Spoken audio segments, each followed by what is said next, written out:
Bonjour chers bien-aimés, bon après-midi, bonsoir, partout où vous êtes. Nous vous souhaitons bienvenue sur notre chaîne, la radio Amo. Euh, comme bien introduit la fois passée avec l'homme dédié Joseph Mutoka, les cours des livres historiques, nous avions parlé sur euh, les livres les livres des Josué et aussi les livres des juges. Et dans les livres des Josué, nous avons parlé sur beaucoup d'histoires, et tout. En bref, nous avons dit que et euh, les livres des Josué, c'est un livre qui nous invite à l'obéissance totale à Dieu et gage du succès dans nos entreprises, dans toutes choses que nous entreprenons avec Dieu. Et aussi dans les livres des juges. C'est un livre là qui est un peu compliqué parce qu'il y a l'échec militaire, il y a aussi beaucoup de délivrances des juges, des différents juges d'Israël. Il y a aussi l'échec moral d'Israël.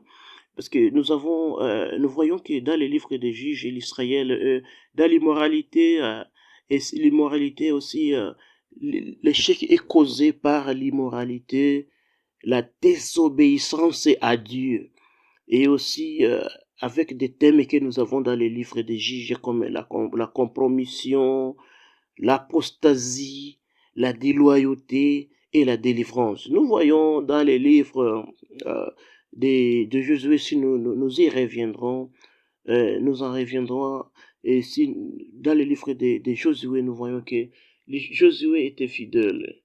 Il dirigeait le peuple d'Israël. Aussi, le peuple d'Israël écoutait Josué totalement. Nous voyons la victoire à cause de l'obéissance à Dieu. Et tout ce qu'ils entreprenaient, c'était des victoires, le succès, la foi, la conquête et la victoire avec ce que Dieu entreprenait. Et nous voyons maintenant dans les livres des juges, c'est par cela on parle des livres des ténèbres. C'est les livres où l'immoralité est relevée en Israël et il parle de l'immoralité. Mais nous voyons une partie dans les livres des juges, selon la tradition juive et surtout les sources hébreues que nous pouvons trouver. Il y a un petit livre qui est soutiré dans les livres des juges, et c'est le livre des Ruth. Ruth était une partie des livres des juges.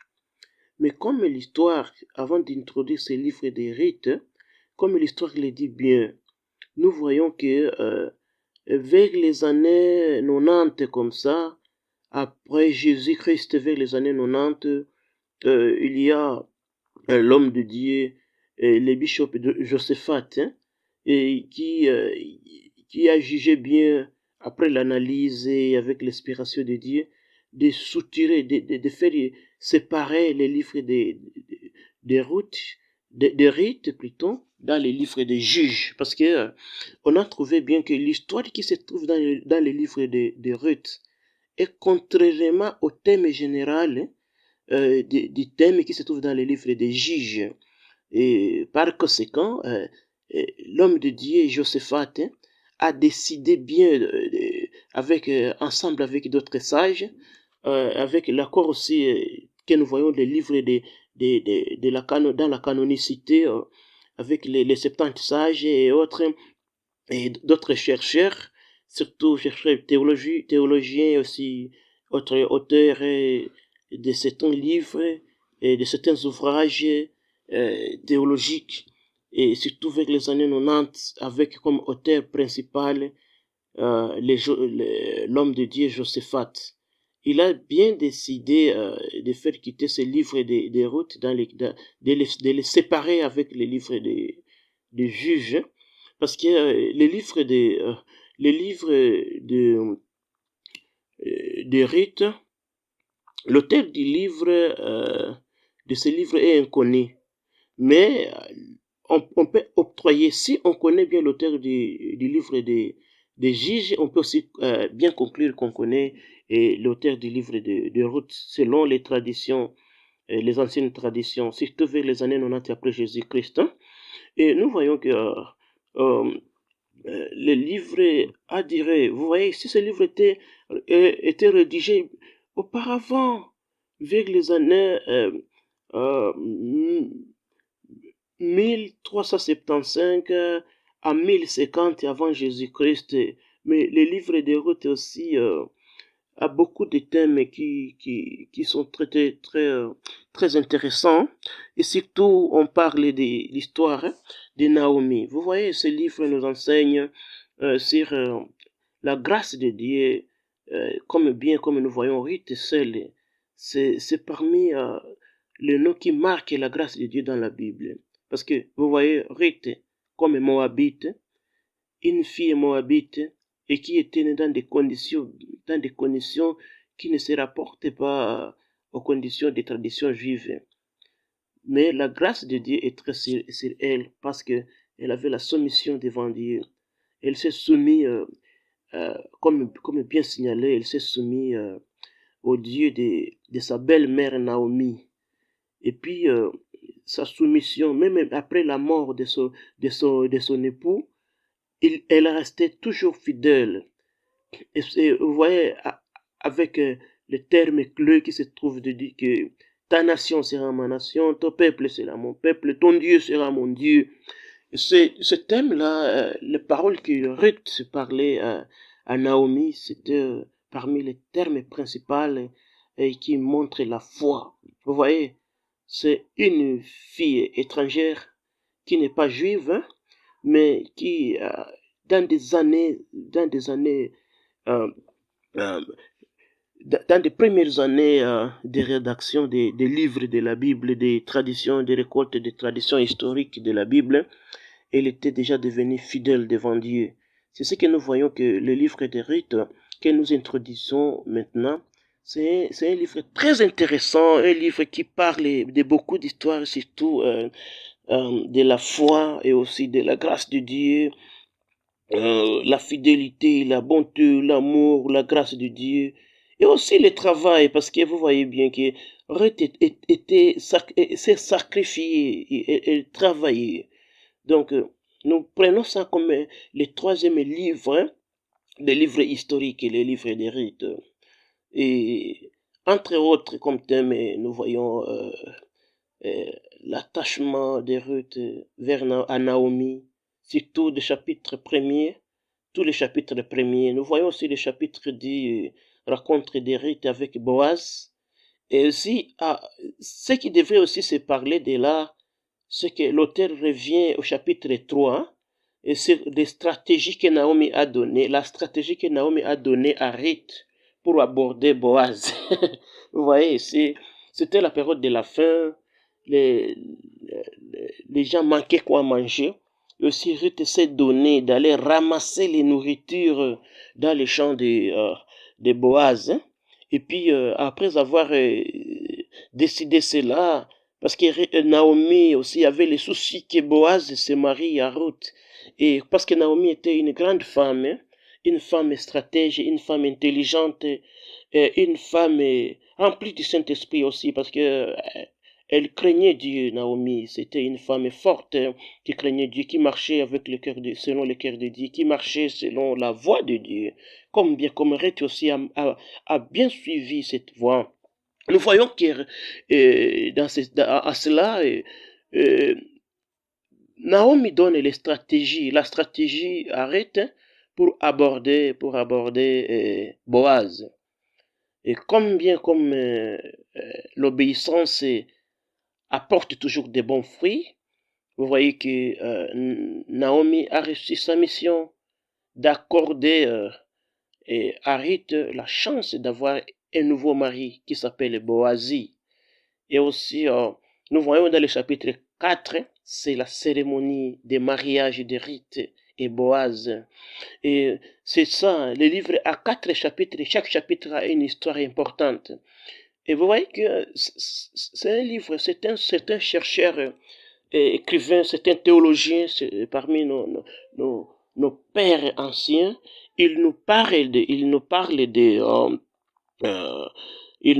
bien Je dis bien, il nous parle bien de...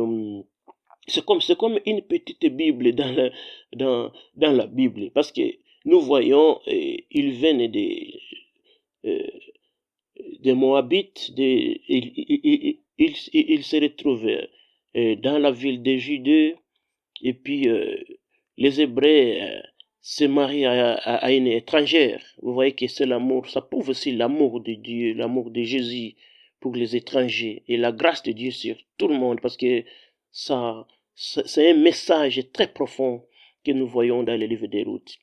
Et le livre des Rites nous enseigne la grâce de Dieu dans les moments difficiles, dans les difficultés. Nous voyons la grâce de Dieu dans les moments difficiles.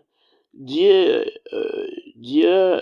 n'abandonne jamais ceux qui lui sont fidèles et qui cherchent sa face. C'est-à-dire, Dieu ne se limite pas aux traditions des gens, ne se limite pas aux coutumes, ne se limite pas aux compréhensions des rites et autres, mais Dieu marche selon la capacité, selon la foi, il marche avec la foi de quelqu'un. Dieu n'a pas compté sur les traditions juives, n'a pas compté sur les choses de dire que Dieu est pour les juifs seulement, mais Dieu a débordé. Vous voyez, c'est la grâce de Dieu que nous voyons dans le livre des Ruth, hein? Parce que ça prouve aussi, vous voyez, dans les conditions, selon la tradition juive, hein, et les conditions que nous voyons là-bas, une personne qui une personne qui est née dans les conditions où Ruth était née, et vous voyez, Ruth était née dans des conditions qui peuvent se dire comme bizarres, des conditions qui peuvent se dire comme malédiction.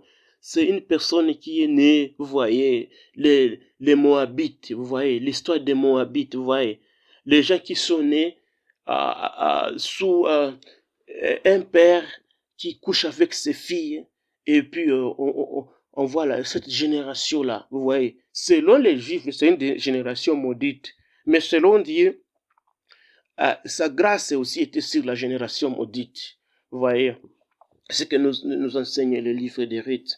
Nous remercions Dieu aussi, Dieu est grand, parce que sa grâce est sur nous. Aujourd'hui, nous voulons aussi revenir à ce livre, et avant d'introduire le quatrième et cinquième livre des livres historiques, hein, nous voyons que ce thème-là est très profond. Croyons toujours à Dieu, ayons toujours la foi à Dieu. Tout ce que nous demandons par la foi, Dieu va nous répondre. Et aussi Dieu est fidèle, malgré, peu importe tes péchés, peu importe les conditions dans lesquelles tu es né. Les gens peuvent te dire que tu es né dans une famille maudite, tes parents sont maudits, ta descendance est maudite. Mais il faut croire que Dieu est très puissant puisque la malédiction que les gens te disent. Jésus-Christ s'est sacrifié pour toi. Nous voyons la grâce qui était sur Ruth peut aussi être sur toi, sur ta famille, sur ton pays. On peut dire que ton pays n'aura jamais la paix, ton pays n'avancera jamais, et ainsi de suite. L'économie du pays, parce que vous voyez, dans le livre des rites, comme nous le disons bien, dans le livre des rites, c'était la période où la famine était dominée toujours là-bas. Les gens marchaient dans des conditions très très profondes, les conditions qui étaient très difficiles, très critiques surtout. Mais la grâce de Dieu était sur eux. Et nous voyons comme le livre des rites, hein, selon les chercheurs, maintenant, à cause de ce que Dieu a fait, le jour de la Pentecôte, le jour des récoltes, les Juifs commencent maintenant à célébrer les récoltes de ce qu'ils ont planté. C'est un livre de célébration, de célébration, de célébration. Ça commence par la mélancolie, ça commence par l'angoisse, ça commence par la détresse, mais ça termine dans la joie. C'est ça l'histoire historique, l'histoire, je peux dire que la culture rhétorique de ce livre ou la tradition rhétorique de ce livre. Ça commence par l'angoisse, la détresse, mais ça termine dans la joie. Parce que Dieu est fidèle. Et parce que aussi, ça prouve les bons fruits de la fidélité. Ça prouve la bonté de Dieu, l'amour, la grâce et le travail Que Dieu nous bénisse. Avant d'introduire notre, notre, notre partie suivante, surtout le livre des 1er et 2e Samuel, nous vous appelons toujours, nous vous rappelons toujours à croire que Dieu, à croire à Dieu, à revenir à Dieu, peu importe tes péchés, peu importe toutes les conditions dans lesquelles tu es, mais Dieu est fidèle. Sois béni, que ta famille soit bénie, que ton pays soit béni, au nom du Fils, du Père et du Saint-Esprit.